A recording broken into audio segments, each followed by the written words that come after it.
Okay, well, Hey, if you're ever wondering if you're an NPC, that might be a good use case. yeah, exactly. Just read a script from GPT.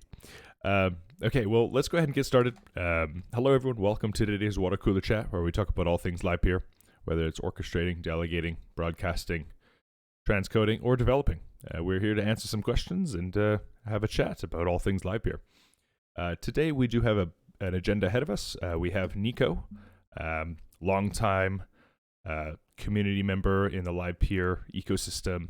But he's also going to talk to us a little bit about Tenderize and the developments going on over in that sphere of liquid staking. So we're going to start with introductions with everyone, and then we're going to jump right into the Q&A session with Nico, and then, go from there. So I'll start with introducing myself. I'm Titan, been running the Titan Node Orchestrator pool since April 2021. And my topics today are just about the I added a new event, watch party, for the encoding hackathon that's going to be wrapping up on the 19th. So yeah, just hosting a watch party for everyone building on Livepeer, and it would be great for us community members to support that and maybe just go see what's being built. And then lens handles. Don't forget to sign up for the lens handle. That'll be closing soon here. And then, yeah, my other topic is around security, but that'll be enough topics for me. So, yeah, there we go. What I'll do is I'll go down the list. So, Nico, if you want to quickly introduce yourself, obviously we'll do a large Q&A for you, but go ahead and introduce yourself. And yeah. Yeah, sure. Hi, everyone. My name is Nico. As Titan said, I've been a long-term community member in the Livepeer community. I used to work for Livepeer for a little under 3 years, and I left to build a liquid staking solution that builds liquid staking for Livepeer and other protocols. So still building on top of Livepeer, and it's called Tenderize. And yeah, happy to talk more about it shortly. Very cool. Thank you so much for joining us, Nico. Brad, would you like to introduce yourself on a topic? Yeah. Hey, everyone. My name's Brad, running at Astro Video, newly named, as Titan had mentioned. Took me about a year and a half to name it. And so I've been running the node since March of 2021. No specific topic today for me, but excited to hear from Nico. Very cool. Thank you so much for joining us. How do you say this? Aaron with Pixel Field. Would you like to introduce yourself and a topic?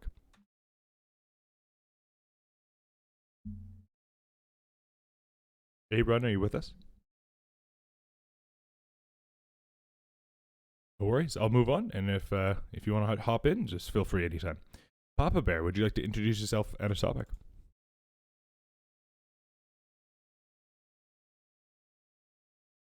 Papa Bear, are you with us? Sorry about that. I didn't realize I was muted. I am Papa Bear. I run the Solar Farm Orchestrator, and I am just actually very interested in hearing more about Tenderize and liquid staking, which I really do not understand very well at all. So I'm curious to hear how it works, how that would that would tie in as an orchestrator, how we can use that. So that's I'm just just really curious to hear more about how Tenderize would work with Livepeer. Very cool. Thank you so much for joining us. Frank, would you like to introduce yourself and a topic? Yeah, hi, I'm Frank. I'm running Ultimation Node since early 21, and I know I have no particular topic, but I am also very interested by some information about Tenderize and how it works. Thanks. Very good. Thank you so much for joining us. Flo, would you like to introduce yourself and a topic? Hello everyone, I'm Flo from Moz Computing, running an Orchestrator from Fremont. I don't have any topic for today, just listening. Very cool. Thank you so much for joining us. Thank John, would you like to introduce yourself and a topic? Hello, my name's John. I run the Elite Encoder Orchestrator. I've been operating for about over a year. I'm always interested in community projects and things you have going on. Interested to learn more about the liquid staking and no specific topics today. Very cool. Thank you for joining us. Ryan, introduce yourself and a topic. Hi, I'm Ryan. I've been running Node for about a year and a half, or almost there, and part of Video Miner, the new video transcoding pool. I have no topics today, just here to listen. Very cool. Thank you so much for joining us. Ben, would you like to introduce yourself and a topic? Hey guys, Ben with Authority now. Been running my Orchestrator for over a year now. No topics today, but also really excited to hear from Nico. Very cool. Thank you so much for joining us. Speedy Bird, introduce yourself and a topic. Hey, it's Speedy Bird. I've been an orchestrator now for, I don't know, 10 weeks, not very long, but getting the hang of it. Things going pretty well. I don't have a topic, but certainly interested to hear about the liquid staking. Kind of familiar with the topic, but interested to hear the value proposition for Livepeer. Thanks. Thank you for joining us. For Kunzman, introduce yourself and a topic.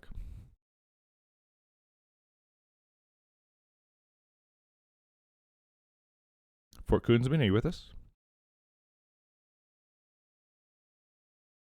Not sure if you muted, but I'll come back to you. Varies, would you like to introduce yourself and a topic? Hey all, I've been running the Where's Numerous.eth orchestrator since almost 4 years now, and no topic from my side, just here to listen and learn. Very cool. Thank you so much for joining us. Chris, would you like to introduce yourself and a topic? Hello everyone, my name is Christian. I am the co-founder of NicoV. We are building essentially the Web3 version of YouTube and Twitch. We're starting out the Algorand ecosystem as like our central nervous system. And no topic for me, I'm just curious to know more about Tenderize. Very cool. Thank you so much for joining us. Transmental, would you like to introduce yourself on a topic? What's up, guys? I'm Zach. I'm with Graviton, as well as Troy, who's sitting right above me right now. We run the Xenon Orchestrator, and we have a campaign going on right now. No serious topics, but maybe at the end we can get into some of the broadcaster limitations that I have some questions about. Very cool. Thank you so much for joining us. Troy, would you like to introduce yourself on a topic? Yeah, hey, what's up, everyone? I'm Troy. I work with Zach at Graviton. We run an orchestrator that our application Xenon runs on top of. I don't have any specific topics, but I am very interested actually in Tenderize. I was doing some research on that earlier this morning, and I got huge respect for Nico, who's always helped me on all my Livepeer problems going back to like 2019. So yeah, hey everyone. And Titan, can I just say you have a great voice for this? Oh, don't make me blush. How dare you? Thank you so much. Yeah, absolutely. Yeah, thank you so much for joining us, Troy, of course. And yeah, great to have you. You're a bit of an OG too, I guess. 2019 brings you back quite a bit of years. So very glad to have you in the ecosystem and here with us. Okay. Awesome to be here. Awesome. Okay, did I miss anyone? For Kunzman, are you with us? I think it's the only one I missed. I'm with you, but I'm just listening in today. Okay, great. Thank you for joining us. And Jonas, I don't think I got Jonas. Jonas, introduce yourself on a topic. Yeah, good evening, everyone. My name is Jonas. I'm part of the Pixel Field group of friends from UK, and we've been running our node since September last year.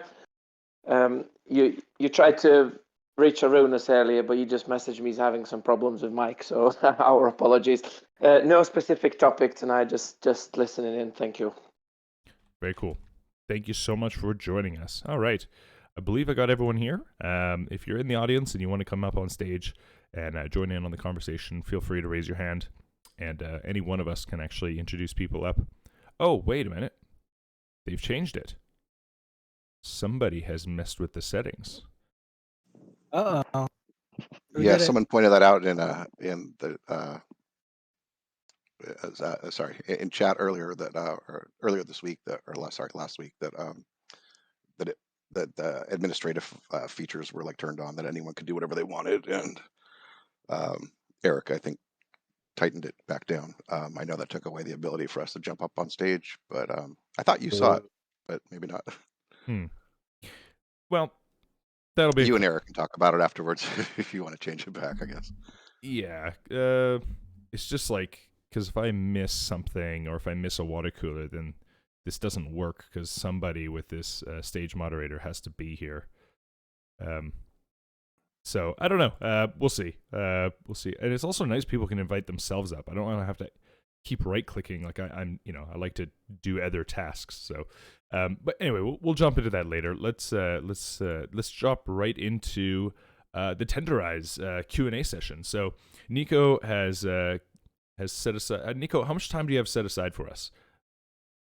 Doesn't really matter as long as we need. But I'd say I have like an hour or so. Cool. Yeah, I usually like to ask that so that time constraints. People have meetings, these kinds of things. So, yeah, great to have you, Nico.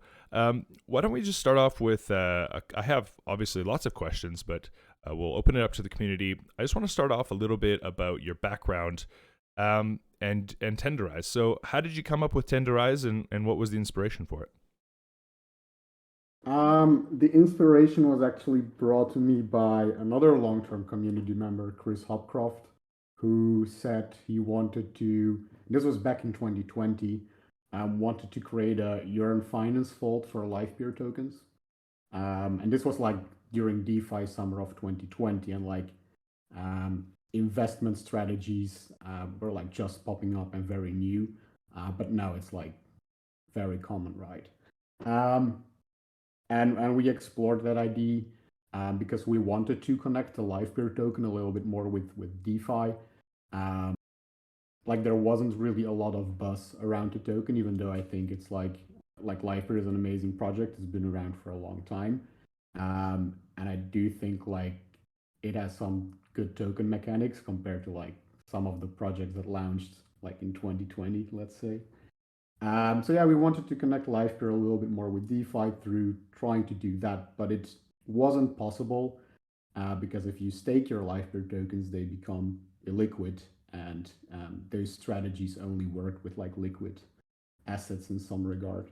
So that then became like Tenderize, and we wanted to build an easy way for people to access staking, but I was also running, and still running a little bit, Livepool at the time. I just put it in survival mode basically because I'm working on Tenderize a lot.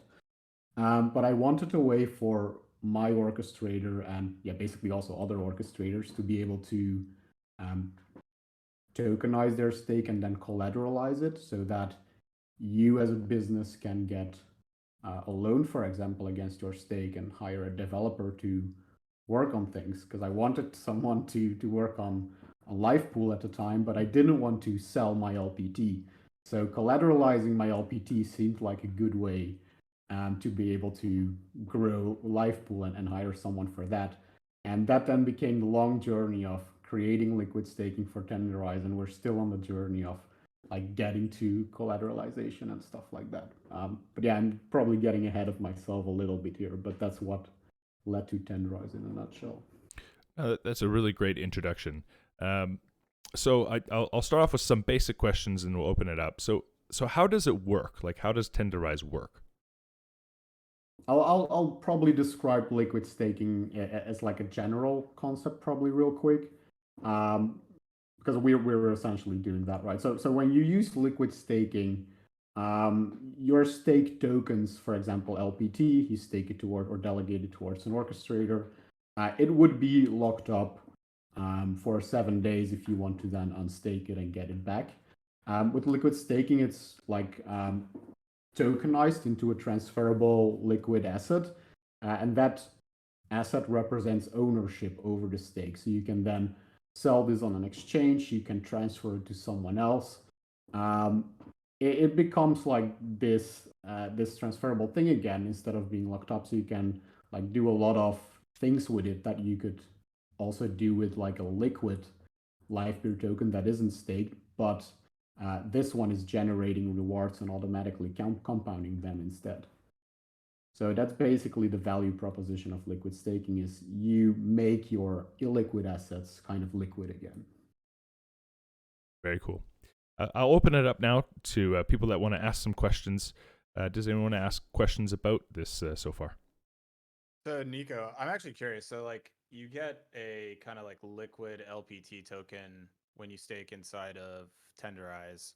Are those so like what's the mechanic? Like is there an orchestrator behind it that it's being staked into, but then you're providing a token saying like this is like good for that, or is this like where are you grabbing the yield from? I guess that's another question I'm kind of curious about. Oh yeah, no, definitely. That's a really good question. So, yeah, any of the LPT that gets deposited in Tenderize gets staked to an orchestrator. So it essentially the Tenderize protocol or smart contract acts as a delegator towards an orchestrator. So it gets a portion of that orchestrator's LPT rewards as well as a portion of the ETH fees.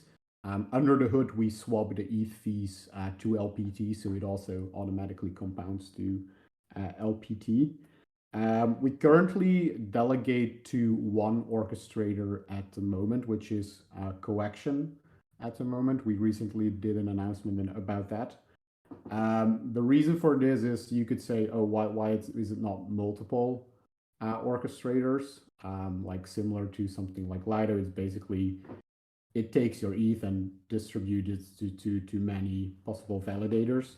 We did talk about that, but we're actually working on a new version of the protocol whereby each orchestrator can have its own liquid staked LPT token. So you can have, for example, TLPT Solar Farm or TLPT Graviton, TLPT Virus. I don't know. Nice. So is that extra yield bump that's in like when I look at Tenderize, I think when I looked at it this morning, it was like 18% or something. Is that extra yield that's coming directly? Obviously you're getting the inflation rewards, but then you're also because you're swapping the ETH, and so that's kind of it's like a rough estimate of what's coming in through the ETH fees also.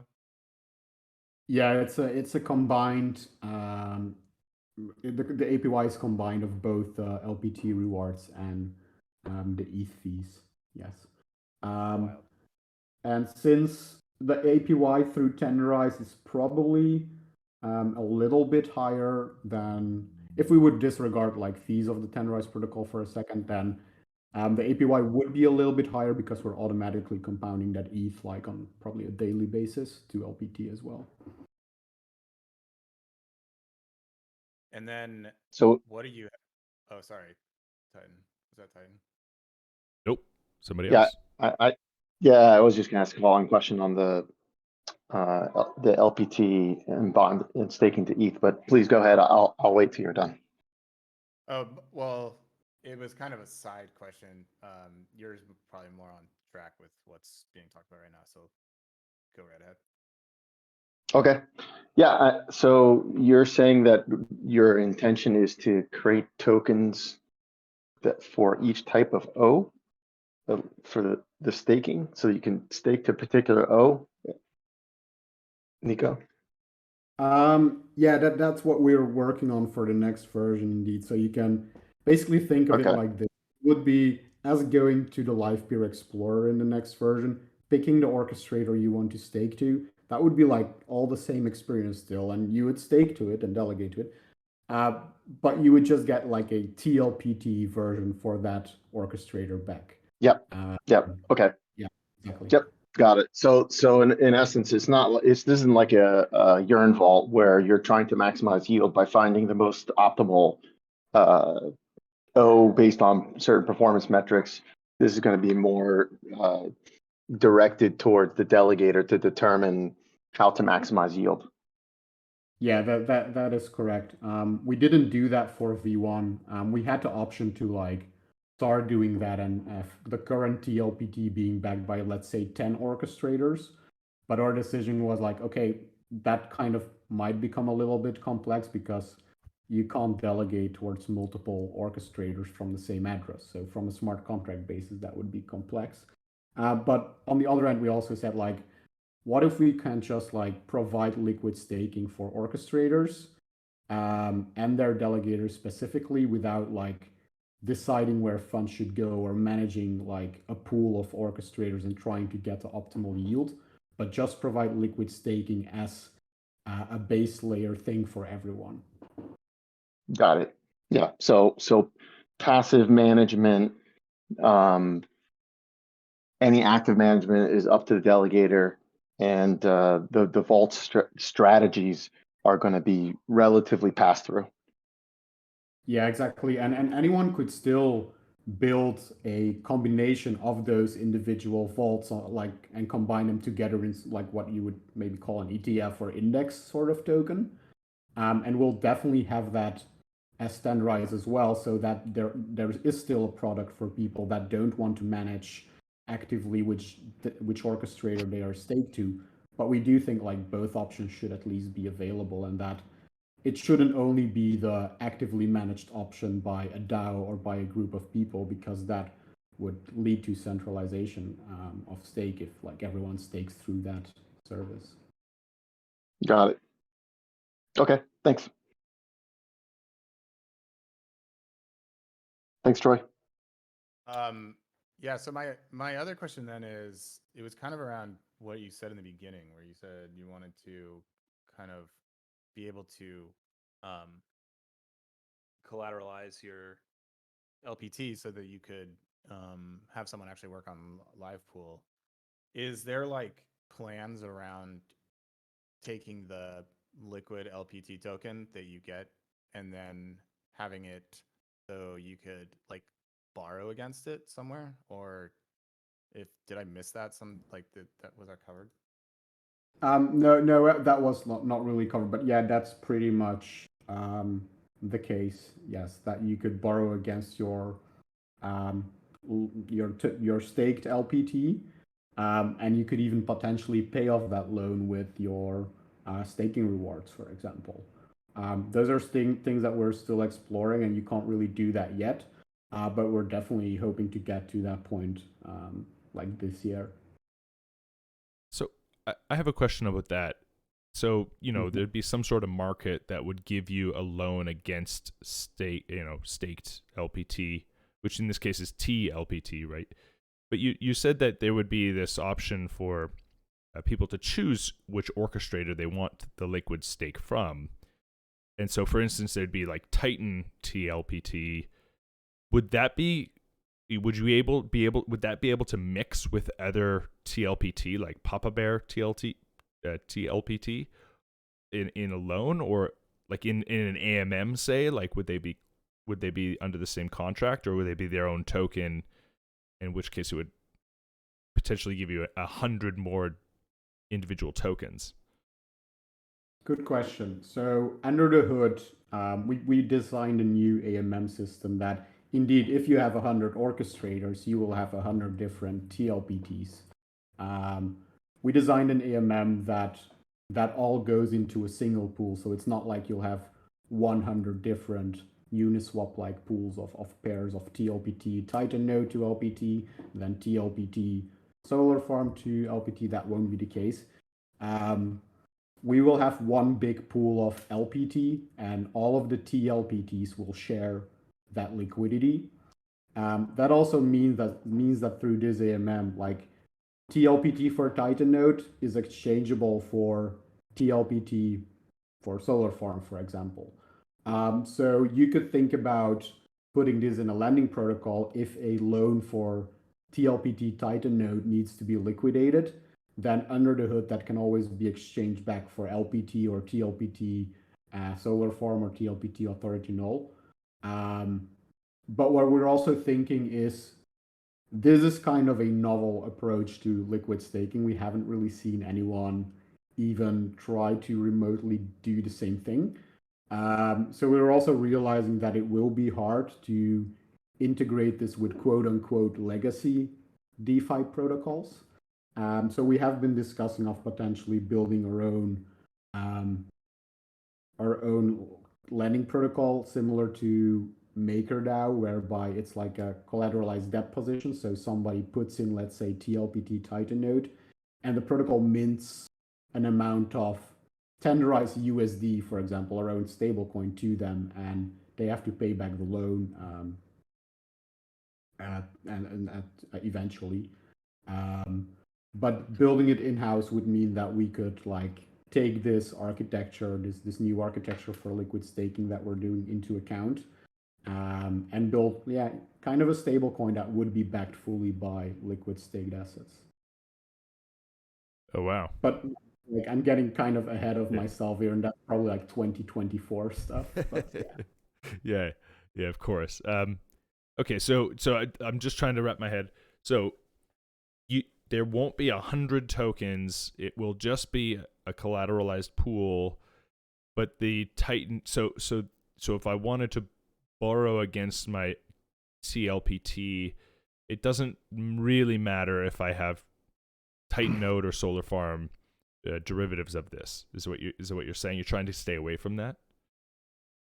Yeah, what you're saying is essentially true. Because we create this liquidity pool for it that makes them interchangeable, you're turning these, let's call it non-fungible stake, because your stake with Titan node is kind of non-fungible with that from another orchestrator, because your rewards are different, your income is different. If there were slashing, like you might get slashed, but the other one might not. So that affects kind of the value. So in essence, like stake from one orchestrator and another wouldn't be directly interchangeable.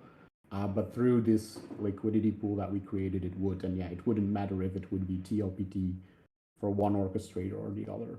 Right. So the amount of rewards you would get, because orchestrators have different returns, the amount of return you would get would just be your portion of like the AMM in TLPT. So you wouldn't be issued a separate token. You would just have a greater stake in the pool because you're getting more rewards than maybe another orchestrator.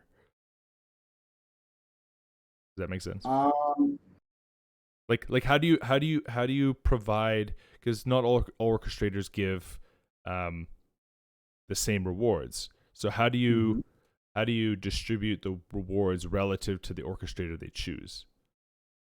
Oh, sorry, you will have your own separate like TLPT Titan node token for that, and that will accrue the rewards of your orchestrator by itself. And you can exchange that for the TLPT of Solar Farm through an AMM, for example, that we built. Right. Okay. And the AMM itself, it will be like a unilateral thing. So you wouldn't have to add and remove liquidity in pairs. You can like add liquidity to the subpool of TLPT Titan node, or you can add liquidity to the giant pool of underlying LPT tokens that you can then use to like swap back to LPT, for example. So with this protocol, are there any posed risks by doing this? Because we're technically depositing our tokens into a contract that is controlled by, I guess, your company. And with like, especially with all like the bankruptcies and everything going on now, people like collateralized loan lending platforms going bankrupt, stuff like that. How do you mitigate those risks, not be in the same boat as them? Good question. So we're a decentralized protocol. So any of the funds that come into Tenderize, we don't really have custody over those. Like those get staked in Livepeer, for example, through the smart contract. So what you would have there is, yes, you would give up control over your staked LP or over your LPT to our smart contracts, and you're issued like an IOU in return. So there is like the smart contract risk of if there's a bug in Tenderize, then somebody might be able to exploit that and like extract the funds. We've had 3 audits, and we've been live for 6 months with no incidents. But we couldn't really like, if like, let's say Tenderize Labs, which is the company building Tenderize at the moment, the protocol, if we go bankrupt, then the protocol would still be on the blockchain and you can still unstake your LPT as if you would normally. You can go through our UI and click on stake, wait for 7 days, and also get your LPT back. You wouldn't need us like Tenderized Labs for that for anything. So yeah, it's non-custodial and decentralized. And for V2, currently the contracts are upgradable, so we could like, if we wanted to, for example, like rug pull people, that could happen. Like if you then do a malicious upgrade, obviously that's not what we want to do. But for the next version, we're thinking more thoroughly about like, should every component be upgradable? Should some components be non-upgradable, and kind of provide more immutability guarantees there, let's call it. So I'd say the major risk is platform risk. That's basically the biggest thing that's added on top of just natively staking through Livepeer, which also has its own platform risk, of course. There have been bugs in the past with LPT staking that were fixed and no user funds were lost. But yeah, these things happen, of course, and hopefully this doesn't happen, and we take a lot of precautions and internal measures in terms of security to vet our code before we release stuff. But yeah, we've seen from the best protocols that things can go south sometimes. Though I'd say the chance is like quite small, but yeah. Very cool. Any other questions? I have like 5 more, but any other questions while we keep going along? Yeah, sure. So I'm a little out of my depth with this stuff. So I'm trying to understand the perspective of a delegator. Could you give like a high level overview of what it looks like to use Tenderize for a user? Like, say I'm a delegator who wants to use the platform. How does that look? What are they doing? What are the steps they're taking? Yeah, sure. I'll describe this in the context of what is currently live, right? So if you want to use Tenderize, you would, instead of going to the Livepeer Explorer, you would go to the Tenderize app. And there you can basically input the amount of LPT you want to stake without having to select an orchestrator, because like I said, currently we're delegating towards coaction. So as a user, you would like put in the amount you want to stake, and under the hood, your LPT would be transferred to the Tenderize protocol, which then stakes it to the coaction orchestrator. And as any rewards come in, your balance will also update to reflect those rewards. By balance, I mean your TLPT balance. So it's a lot more simplified at the moment than like going through the Livepeer Explorer and like picking your orchestrator and having to check like what your rewards are in terms of ETH and in terms of LPT. Like you just get one balance of TLPT and that accrues your rewards. So basically that's the experience for the user currently for staking. Like it pretty much is you can deposit your LPT, set and forget it, check your balance 6 months later, and you will see more TLPT than you started with. Is that always TLPT? If the user wanted to transfer that back to LPT, can they just swap it back? Yes, they could indeed. They could swap it back through the liquidity pool. That, like any liquidity pool, incurs swap fees and slippage. We don't think that should be the only way to get to go back from TLPT to LPT. So you can also still press unstake once you have TLPT, and it will under the hood undelegate the tokens from the Livepeer protocol. And after 7 days, you can then also withdraw them through the app. So you have both. Okay, cool. Actually, if you haven't, I don't know if you've seen the tutorial video I made on how to use Tenderize. Did you happen to see that, Ben? No, I haven't. Was that a recent one? No, it's not that. No, I think it was a while ago. Yeah, it was a while ago. No, but I explain how to use it and all the steps and all the functionality of Tenderize. Because there's also, are you interested? There's also a farming aspect of it, because do you want to talk about the liquidity pool and the farming aspect of how you can get your LPT instantly back, Nico? Yeah, I can talk about that a little bit. Most of this will go away with V2, but yeah, if we want to provide you the ability to convert from TLPT instantly back to LPT, we need this liquidity pool top to provide that.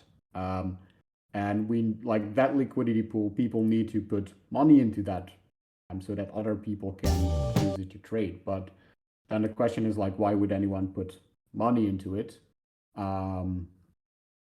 Of course, there's like you would earn swap fees and stuff like that, but most protocols would incentivize this by giving you like extra rewards on top in the form of their own native protocol token.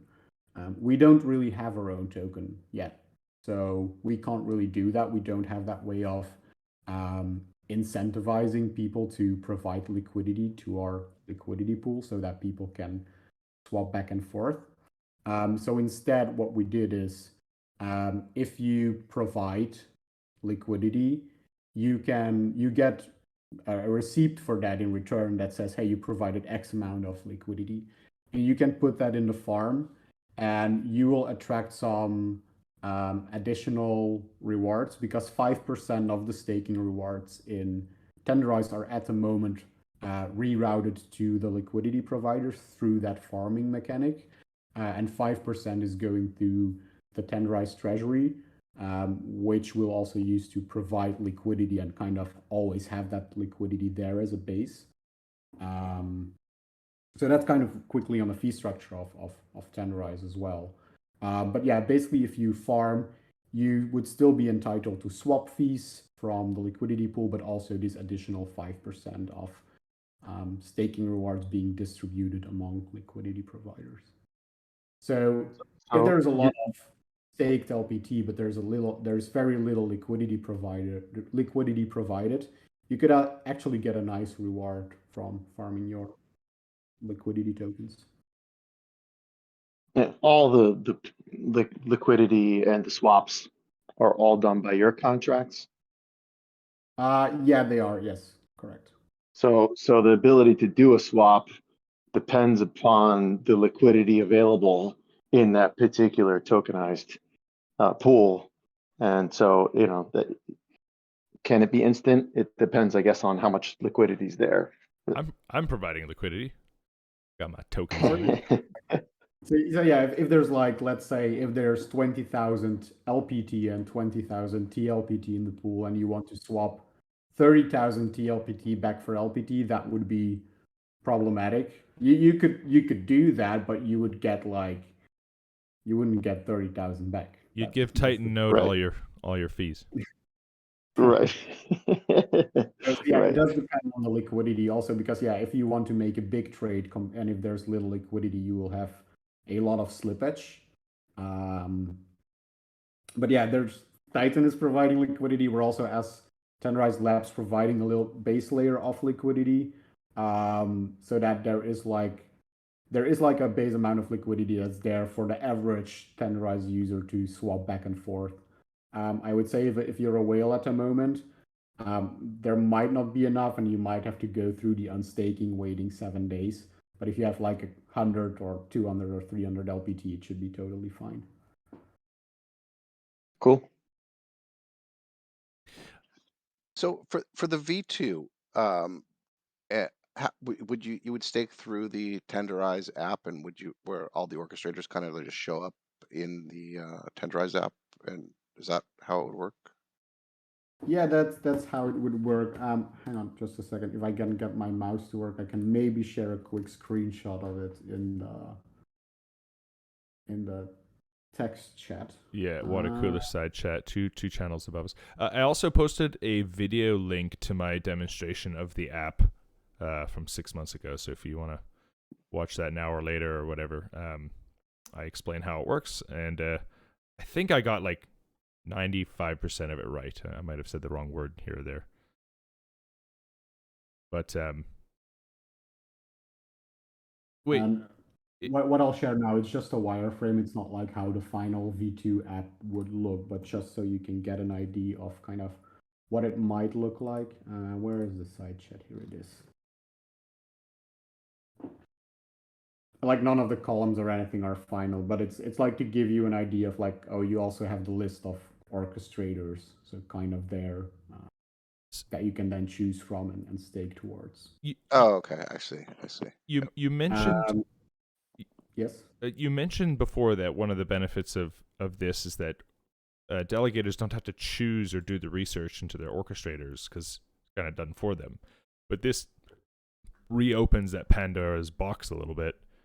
Is that what you want to have happen? Is people looking into who they're staking with, or is there an option just to stake to whoever you decide is qualified? Yeah, so you're right that with V1 you wouldn't have to care about this. With V2 you might have to. I think what's important here is that pool of like that actively managed pool that you as a user don't have to worry about selecting your orchestrator is not the only option that's available. Because if that's the only option, then if there's only 5 orchestrators in that pool that like get staked towards, then all of the stake would accrue to those orchestrators.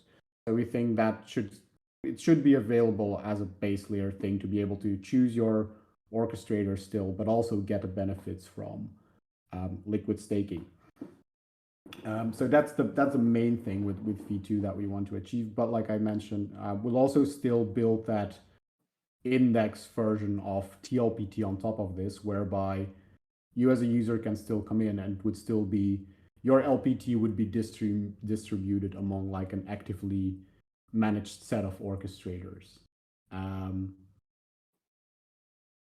How that would be managed would be through our own token, like people would be able to stake like the tender native token towards an orchestrator in, let's say, the TLPT index, and that would decide its weights partially.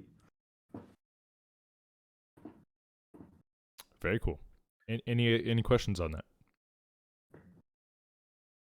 No, that answers exactly what I was curious to know. Thank you. I have a question. Oh, sorry. You go. I have a question regarding the AMM. So you quickly talked about like in V2 that you will have like one big pool. So I don't quite get how this will work if you have like different T tokens for every orchestrator, since like is like the swap between the T tokens fixed at 1-to-1, or how does this work? Yeah, very, very good question, actually. So yes, the exchange ratio for these would be fixed at 1-to-1. So we don't really have a price function like you would see in Uniswap or Curve, in the sense that like the exchange rate between two tokens isn't decided by their respective balance in the liquidity pool. It's decided based on different parameters to calculate what the slippage would be. So you can exchange at a price of 1-to-1, but the slippage might become greater or smaller depending on the parameters of the pool.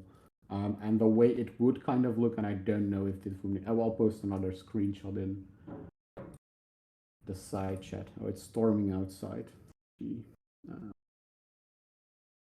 I don't know if this will make sense, but in the screenshot I just posted in the side chat, it's basically the AMM pool for LPT and TLPTs. You would have smaller pools of various TLPT and one big pool of LPT in the middle that sort of acts as a routing asset between the various TLPTs. Right. So, but how would you like stop malicious actors? Let's say like I have an orchestrator, set the reward cut and fee cut to 100% each. It then means some TLPT from my orchestrator. And obviously, I will get like 100% of the rewards since I set it to 100%. But that can like benefit from other orchestrators that have it at like 5%, since Tendrise will get more LTP from all the other like fair behaving orchestrators that don't have 100% reward cut. So I can basically increase my LPT rewards. Or am I missing something? You could also do that today already, right? If you get delegations and you start with a reward cut of 10, and once you build up enough delegations, increase it to 100 and hope no one notices for a period of time. Is that what you kind of mean? Yeah, I mean, but today it's like I can unstake, right? But if you have like this one big shared pool, like you have all those LPT in one pool, and you don't have individual pools for each token, for each orchestrator, kind of mixing all the rewards from all the orchestrators that are like paying into this pool, or right? Is this like not how it will work? No, I don't think so, because essentially it would still reflect like just what the delegated stake is to that orchestrator, but it wouldn't be accruing like that TLPT that for which orchestrator has set 100% of commission rates wouldn't be accruing any more rewards, but the stake would still just be there. And you would also still, like in V2, you can also still unstake and wait the 7 days, by the way. Like just like in V1, the liquidity pool isn't the only option.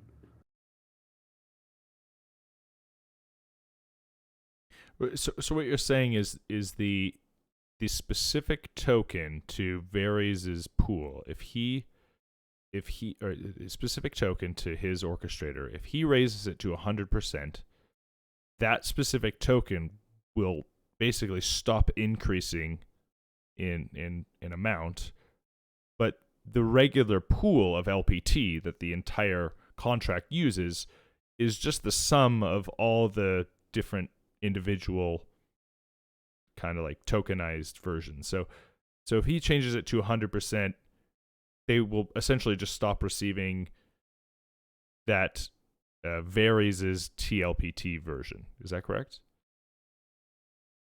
Yeah, they will still have the token, but indeed their balance will not increase, because you as none of the delegators would be, to Virus at that point, would be earning rewards. Right. But yeah, what I just linked in the water cooler side chat, the AMM part, it's separate from staking and delegating. They're like two separate components as well. Right.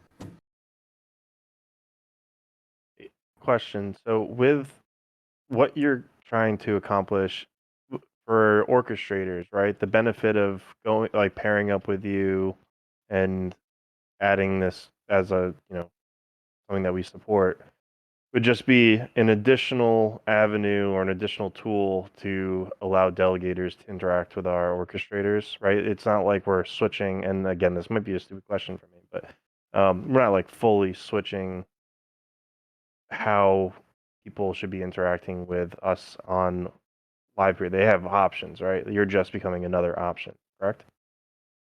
Yeah, we are indeed another option, though.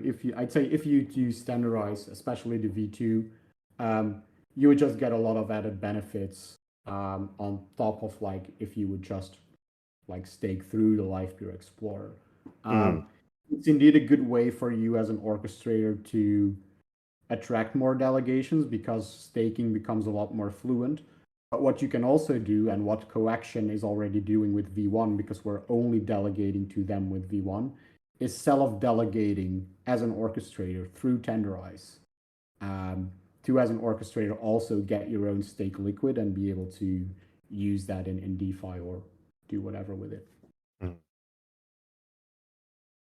Oh, interesting. Right. So orchestrators don't actually have to take any action, right? Tenderize automatically delegates and manages the stake. It just comes down to whether orchestrators want to now encourage their delegators or self-stake through Tenderize for those extra benefits. Is that what you're saying? Yeah, you as an orchestrator, you wouldn't have to do anything necessarily. Excuse me. Like if a delegator comes in and wants to delegate to your node, but there isn't a Tenderize vault, let's call it, for your orchestrator, then the protocol will deploy that. It's not that the orchestrator has to like specifically has the only right to deploy that. No, anyone can permissionlessly do that for an orchestrator. Where was I going with this? Oh, sorry, yeah. That answers my question, but yeah. It could be, yeah, but it could be beneficial if you as an orchestrator would sort of like deploy this at launch and like use this as, you could use this as a white label liquid staking solution for your orchestrator service, basically, because you have your own little vault, right? And even though every operation within V2 will be automated, so claiming the ETH rewards and converting them to LPT, it will be automated in some way, but there's also always trade-offs that are made. So some of those costs might be offloaded to users. So if you as an orchestrator who already calls reward on the Livepeer protocol each day, includes a call to the tenderized protocol each day to also kind of rebase your vault basically and check for any new rewards, then that obviously creates a better user experience for that vault, for like delegators that then would delegate through it. So you have the option of either you interact with the tenderized protocol, and you can like create a really good staking experience for anyone who wants to delegate through you and for yourself as well. Or you can choose to not to, but it can still then exist for people that want to use it. When you say that the pool rebases, does that not happen every day? I noticed on chain that the tenderize count was rebonding every round, and I guess it was then adding. Is that how that works? Is every round it rebonds to the new total that's available to be bonded to that orchestrator? Yeah, so for a V1, we have set up a relayer on the Gelato network that basically calls a function on the smart contract each day to process the new rewards. But you can imagine if there's 100 different TLPTs, we can't do that for everyone, right? So there, we needed to build in that automation into the smart contract. So as people interact with it, it will, for example, process the rewards if they haven't been processed for, let's say, for example, 48 hours. But that cost would then, that gas cost would then be offloaded to the user calling the function at that point. So, so if there's no user calling a function to rebase the stake, it could just go a couple days without a compounding, essentially. Yeah, it could. So that's why it could be beneficial for you as an orchestrator to, on top of calling reward, also like process the rewards on your vault. Because that would also mean probably that user, like the more regularly a vault gets updated, the more users would use it. So yeah, like if there's no update for let's say 4 days for a vault, then like only the next user that comes in would update that vault. Interesting. So what we're kind of trying to get to, our ultimate vision with Tenderize is basically that for any protocol, whether that be Livepeer or the Graph, that you as an orchestrator also like would convert to using Tenderize for your own staking as a orchestrator. And then you could like write a wrapper function around both reward and processing your rewards in Tenderize and just call that every day from your Livepeer node. Basically, that's the vision we want to go for. Very cool. Any other questions on that? As an orchestrator, what are we collateralizing? Is it our personal stake? Is it the entire stake that's delegated to our node? It would be your personal stake, yes. So if you put 100 TLPT, if you have 100 LPT, you stake it through Tenderize to your node, you would have 100 TLPT for your orchestrator type, and you can that collateralize that 100 for, I don't know, yeah, once that becomes available. Of course, it's not available right now, but Gotcha. And Tenderize itself, the platform would have to create vaults for each orchestrator for them to be part of the platform. Is that correct? Yes, you can do that yourself. Like any user can create a vault for an orchestrator. Okay, awesome. Awesome. Yeah. So yeah, in the screenshot in the water cooler side chat, you might notice that, hang on, my mouse, the battery died again. Okay, it's back. So you can, in the right column, there's like stake buttons, but one has a deploy button. So you can basically deploy then the vault for one that doesn't have a vault yet. That's cool. Sweet.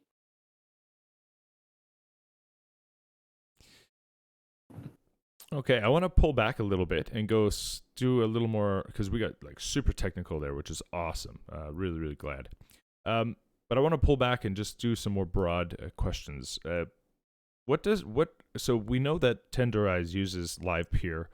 What other protocols does Tenderize use? And yeah, how does that what do you see the roadmap is for adding new tokens?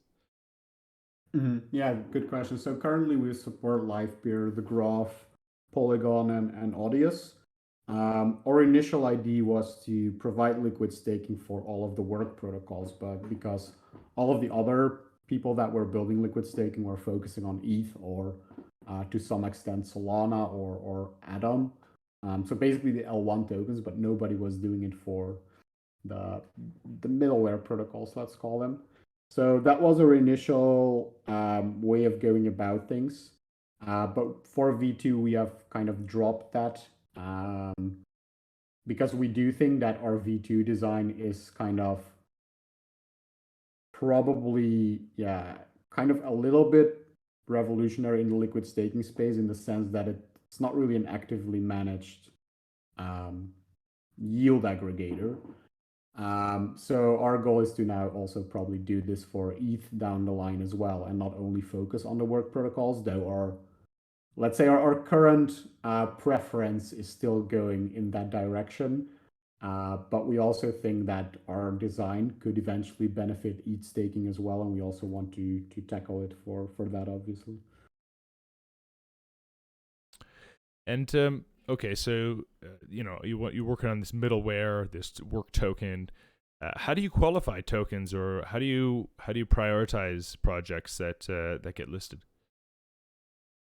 It's yeah, good question actually. We think a protocol should have been like live for a while, and it should have been like at least part of the ecosystem for a little bit. So if you look at Livepeer or the Graph, they've really been around for quite some time already. Polygon as well. Even Audius might be lesser known to people, but they have been building their protocol as well for quite a little bit. Like before even like NFTs became a thing, they were doing like basically music video NFTs without them actually being NFTs. But that aside, so we do think it's important that a protocol has a good reputation inside of the broader ecosystem, so that we're not just like adding more protocols for the sake of like gathering more TVL or volume. No, it's really like protocols that we also stand behind as a team and as a community, and that we believe can make a difference in like the decentralized economy that we're building. Definitely. So I'm assuming Safe Moon won't be added anytime soon. No, just kidding. So as you know, obviously it's very technical adding these types of tokens, and you're dealing with these smart contracts.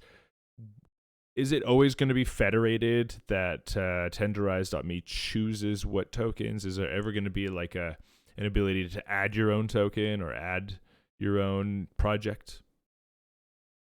Yes, so that's a good question. So we don't really have much of a governance process or anything going on right now, because we also don't really have our own token to vote on things. But I do think once we get to that point, that it should be possible for people to submit their own implementations, have that go through a community process of review and auditing, and then eventually be added to the Tenderize lineup, so that we as the Tenderrise Labs team isn't like, for example, the only contributor to the Tenderrise ecosystem. Very cool.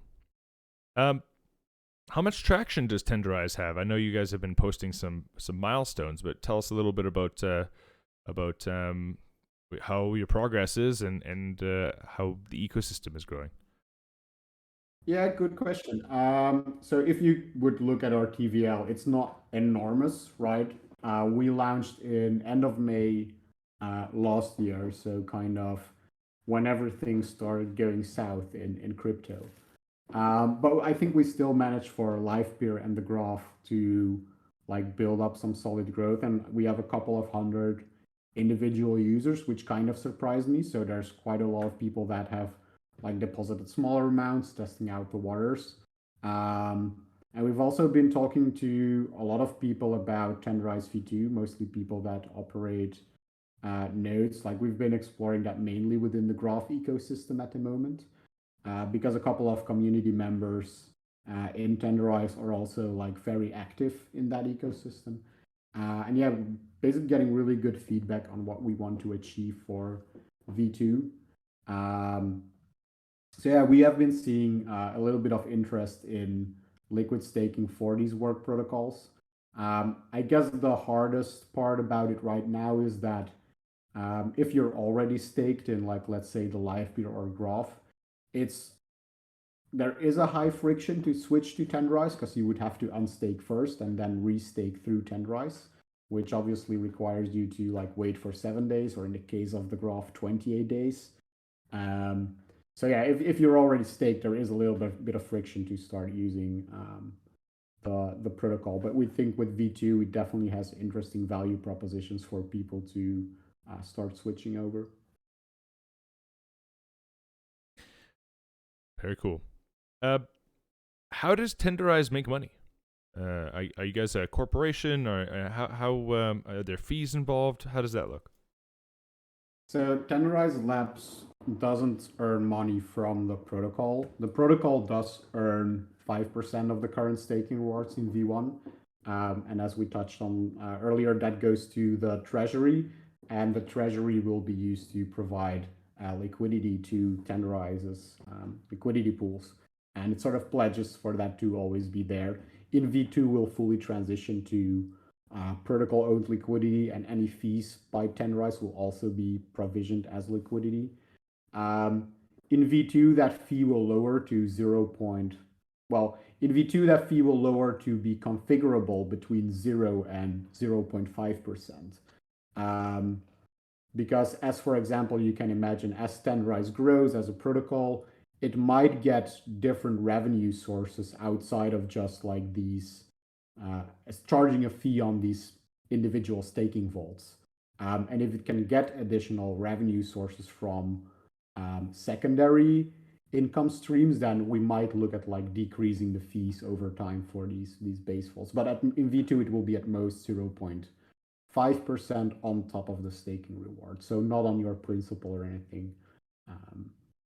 But that will also remain within the protocol to kind of be able to have it be sustainable by itself in terms of liquidity backing the TLPTs, etc. So that 0 to 0.5, you said. Sorry, I must have missed that. Is that what goes back into paying the farming yield, or is that going to Tenderize Labs? Oh no, sorry. This is for V2. The between 0 and 0.50% will be for V2, and that will flow into the protocol treasury and be added as liquidity. At the moment, it is in total. At the moment in V1, it's 10%. So 5% gets rerouted to the farm for liquidity providers, and 5% goes to the Tenderize protocol treasury. Not to the company. We don't make money off of the protocol. It all flows back into the protocol itself. So this treasury? So this is not a liquidity pool. This is funds set aside for the development of the protocol. Is that correct? No, you can look at this at the moment as just a multisig that receives like a portion of the fees, and like every so often we allocate those as liquidity. And in V2, this will be like fully automated. So that the fees basically flow back into the protocol to be provided as liquidity. So it builds up more liquidity over time within the protocol. And that's liquidity that will always be there. So the more liquidity the protocol by itself owns, like you wouldn't need external liquidity providers anymore once you own sufficient as a protocol itself. Right, but how do you pay for people building this? Building what exactly? Sorry. The tenderized protocol. Oh yeah, so yeah, at the moment we would have our own token eventually. So Tenderized Labs would have an allocation of that token, similar to how Livepeer Inc. has an allocation of LPT at Genesis, and that would accrue value as the protocol accrues value. So that's how Tenderized Labs is kind of incentivized to grow the protocol to its best capability.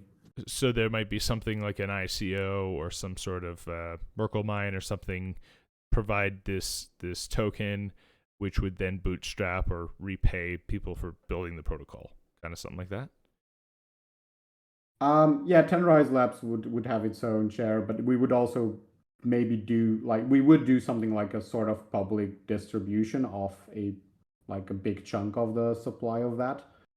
The exact details of that can't really say anything about it, but it would probably look something like a combination of like an airdrop and like progressive rewards in the first couple of years of the protocol being live. Right. Okay. So I guess because funds don't flow from the protocol itself directly to the company, that would make this protocol kind of just an endless loop of occurring value. Is that kind of how it would work? Yeah, pretty much. And as a token holder, you would benefit from that value accrual, and Tenderized Labs is one of those token holders that would benefit from that. If you as a user would buy the Tender token, then you would also benefit from that. If you would get an airdrop, you would benefit from that. Like it just accrues back into the protocol. Because we do think like, let's say in 20 years or 30 years, Tenderized Labs doesn't exist anymore. Can there still be someone that, or different entities that can continue developing the protocol? And there should be like a good sustainable like loop so that anyone can get access to the incentives to do that. Right. Very cool. Sorry, I've been going on a rant of questions here. Sorry, I knocked off like 5 of them. Is there any other questions that people want to ask?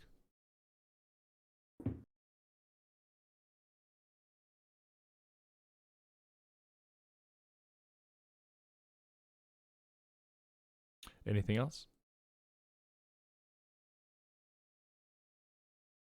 I think we've answered a lot of questions.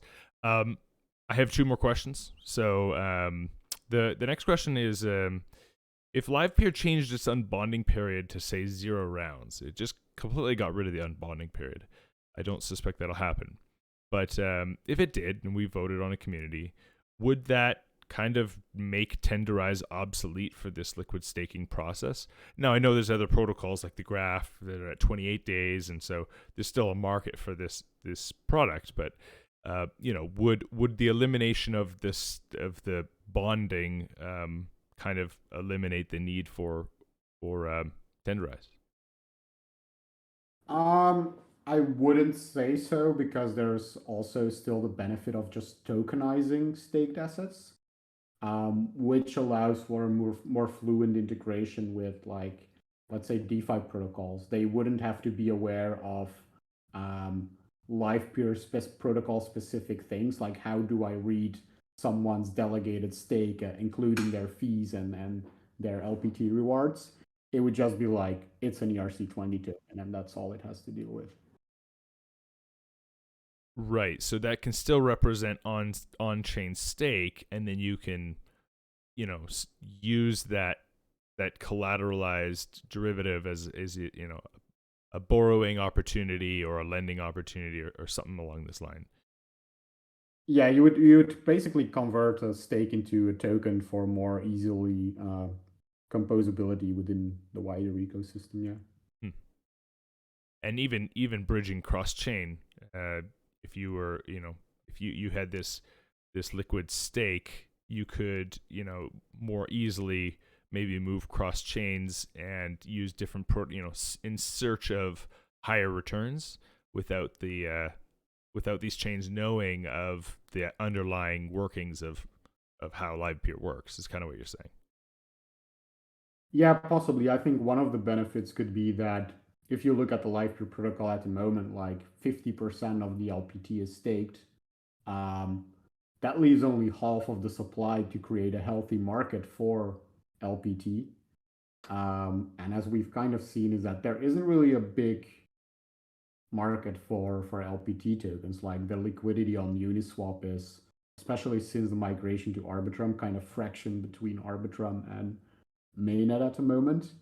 And also, if you provide liquidity, you can't stake it, so you kind of have an opportunity cost of not staking when you want to provide liquidity for the Livepeer ecosystem. But if you can convert your stake into a token, you can provide liquidity for that staked token, and you can have liquidity for the Livepeer token because that staked token is convertible back into LPT without foregoing your staking rewards. So you can actually create probably a healthier liquidity market by doing so.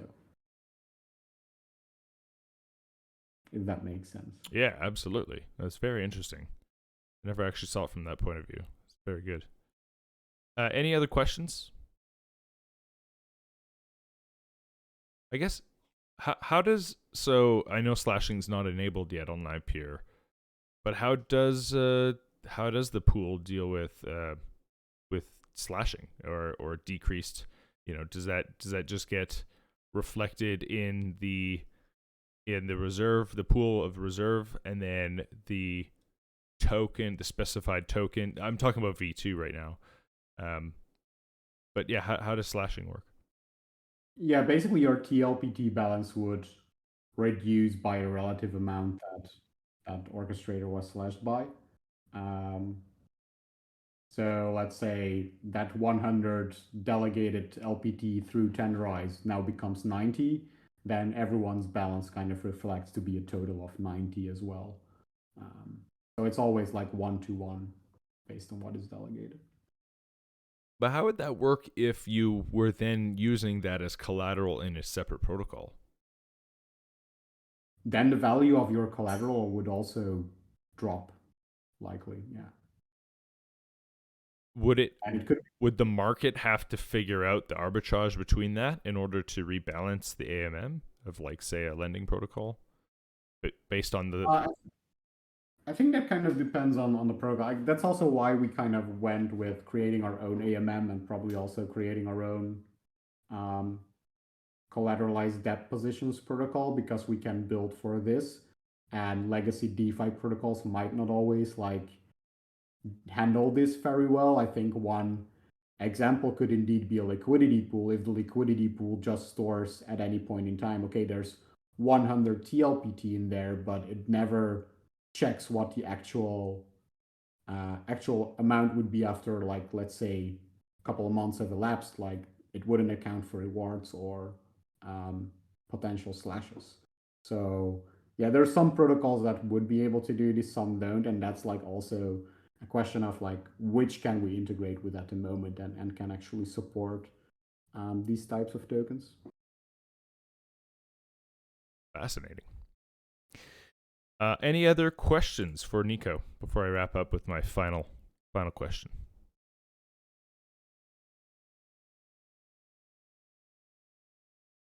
Okay, Nico. This is a question that I ask many people that come on and do Q&A sessions, and it's a pretty broad question, and yeah, everyone has their own opinion on it. So I guess the question is, what does Web3 mean to you, and where do you see the future of it? Yeah, good question. For me, it's a way to build a decentralized economy, not just like a new decentralized social platform or anything, but basically a lot of the economy is digital at the moment, right? Especially since COVID, and a lot of our life is online. And I think Web3 provides an opportunity to make that decentralized, give people back control over their online lives, especially as that footprint grows. And yeah, return it back to people and like get value flowing back to the people that also create value rather than rent seekers. Very cool. I like it. I like it a lot. Well, on behalf of everyone here, thank you so much for taking time out of your busy day, Nico, to come to a Q&A session. We really do appreciate it. I think it was very valuable, and I think everyone here learned a lot about Tenderize and what you're working on, which is very, very cool. And we're glad to see more products being built on top of Livepeer to help delegators, explore the ecosystem and contribute to the growth of Livepeer and obviously all the other protocols on Tenderize. Is very, very cool. Any last comments before we head out? No, I just wanted to say thanks for having me. It's been great. It's been a long but very good and yes, quite technical Q&A. We'll be releasing more details about V2 soon, so technical details, but also just from a higher level. And if you're interested in that as an orchestrator or a delegator, my DMs are always open if you want more information.